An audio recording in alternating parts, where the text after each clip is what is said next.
Alright, so I've got my animation done. There you go, down the bottom right there. To render it out, I'm going to click Render Setup, select Active Time Segment. You probably changed this already with the camera, and then click Save File. Set up a new folder somewhere sensible to save these in, because you're going to get tons of images loaded up. So be sensible. I usually do it to desktop, but it's entirely up to you where you do it. And then make sure you call it something and select JPEG from the file type. You won't always use JPEGs, but they're fine for what we're doing just now. Save, and then push render. Now I'm not going to do that because it'll override everything I've rendered already. Or it'll start to.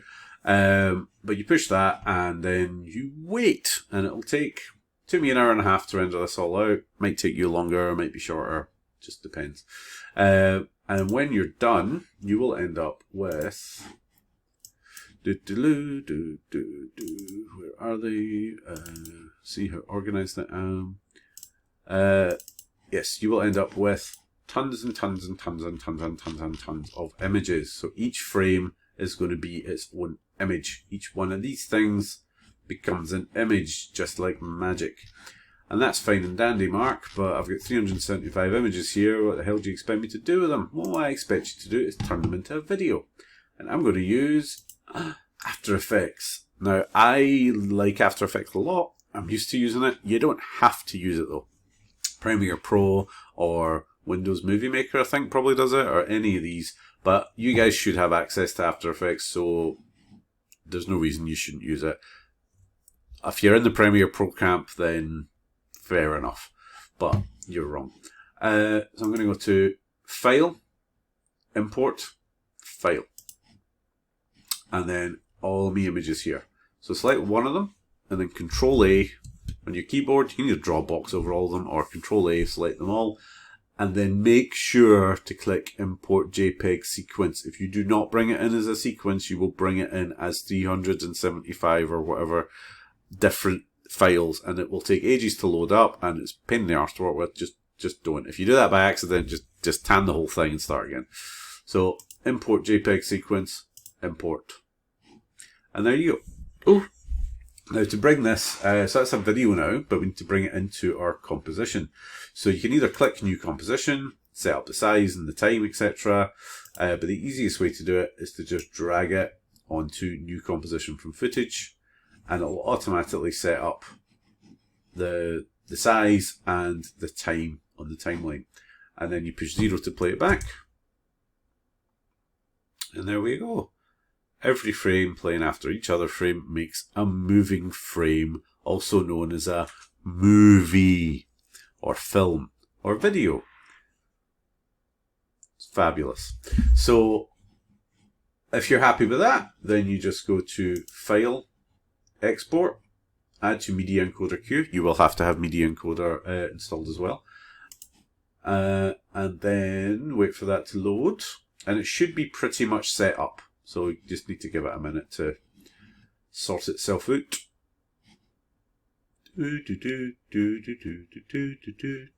There we go. So if this doesn't say H.264, change this to H.264. That'll give you an MP4, which is the best file. But it should default to that. And then just tell it to save somewhere. It will default to like the temporary folder. So just tell it to save somewhere like your desktop or a new folder or something like that. And then push play. And then when you push play, it will probably take about 30 seconds. It will render it out as a video. So that's how you do that, right? That's all you need to do for the unit, to pass the unit. However, I know some of you want to add sound. Some of you might want to add credits or whatever. So I'm going to show you a wee bit on how to do that as well. We'll start by adding some credits to the end of the video here. So I'm just going to go up and say, I want it to credits to, you know what, I'm going to bring in this final frame so this sticks around for a wee while longer. So I'm just going to go to File, Import, File, select the final frame, and make sure I'm not importing it as a sequence, and import. And then you'll get it appearing here as a imported file, imported image. And I'm just going to drag that down onto my layers palette. So you'll see that's now on the layers palette underneath the video. So we can't actually see it because the video is on top of it.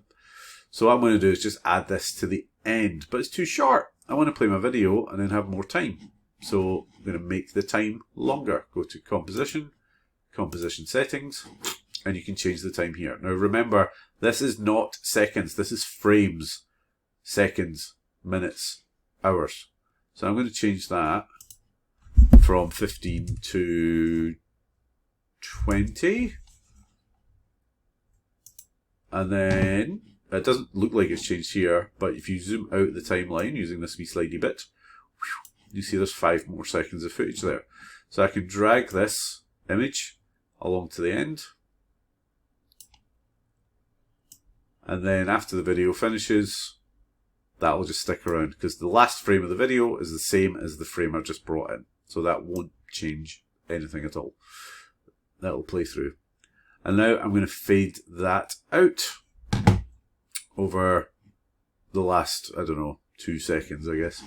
So to animate a layer, you drop down to the transform menu. This is basic stuff, by the way. Obviously, there's way more to it than this.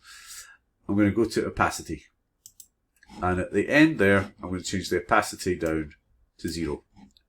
Right? But you'll see that is now completely invisible because the opacity is always at 0. I haven't told it to not be at 0 at any point.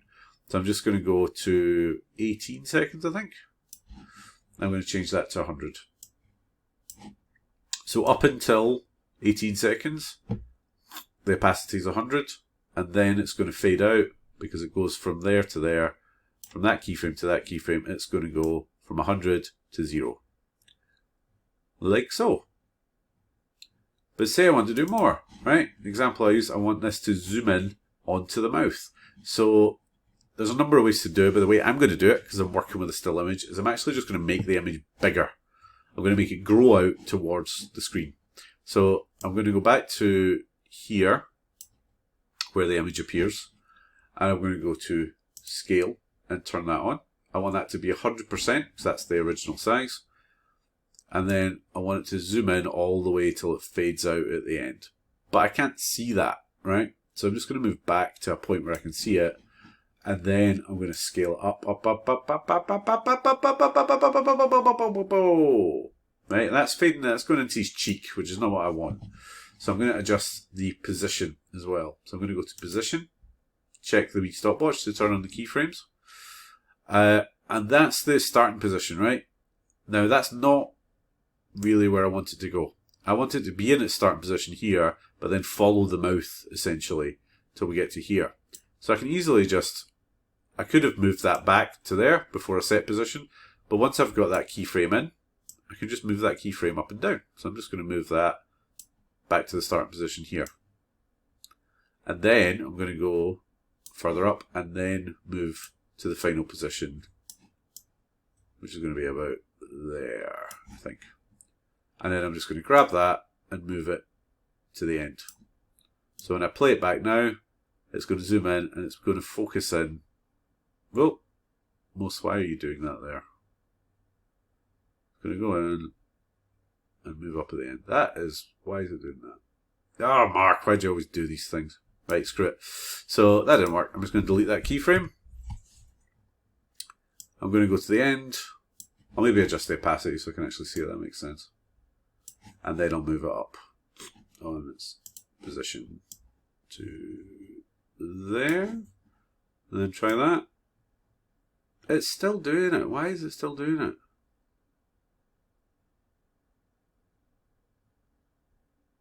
Whoa. It's moving up to there. And then it's moving. Oh, wait. That makes more sense. Because it's scaling up, not at the same time. So yeah, silly me. So that's now going to zoom in on his mouth because it's scaling up as it's moving. So it's going to give that impression. So you are basically moving from one position to another.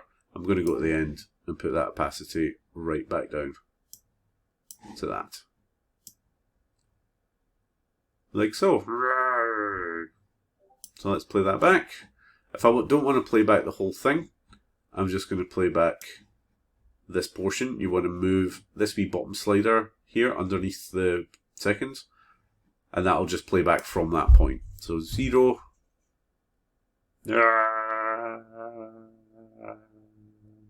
And there we go. So you do anything like that. You can do this with videos, you can do it with images, you can do it with text, anything like that is all animated the same way. You're setting a point in the timeline, setting a value, setting another point in the timeline, setting another value, just moving it to a new position. So it's exactly the same as setting your keyframes in Max, pretty much. You're just going from position to position, pose to pose, if you will, and then it'll just, well, move it. It's lovely. The only other thing you might want to do is add audio. So you need to get audio files from somewhere. You can record your own. You can download them from various websites. I use freesound.org. So I'm just going to import one I've got earlier. Import file. I think I've been silly and kept them in my downloads. I have. So I'm going to bring in my... What was the Gunhammer? Let's bring in the Gunhammer sound. And then there it's there. I'm just going to drag it down. And you'll see it here. If you play it back, you can hear it. So I'm just going to move that to the point where I want it to make the sound, which is when the gun gets picked up. So about there. I think. Move that here. Remember, if you want to see the sound, then if you go to audio, drop down menu here, go to waveform, you can see when the sound starts. So it can make it a bit easier to visualize. And if I then play that back, I should really have cropped it to the point where I wanted to play it. It makes the sound where I want it to make the sound. So any sounds you've got, you'd bring them in, shove them in here, and then just line them up with the point in the video that you want the sounds to happen. And that's pretty much it. So, I mean, there's obviously way more to it than this, but, you know, for the purposes of this unit, you don't have to add sound or credits or anything like that. But if you want to, you can. Credits, you just do with the text tool, and then once it's text, it's exactly the same as an image. It's pretty straightforward to get a basic, you know, credits, sound and stuff in here. Over time, you will obviously learn how to use this more. But for the time being, this is kind of all you need to know. So I hope that's helpful. And then, oh, I can't remember if I did this at the beginning of the video, but yeah, you go to File, Export, Add to Media Encoder Queue, tell it to save somewhere, push play, and it'll save it out as a video. Piss easy. I mean, very easy, yes. So hopefully you'll enjoy that, and I'll see you later.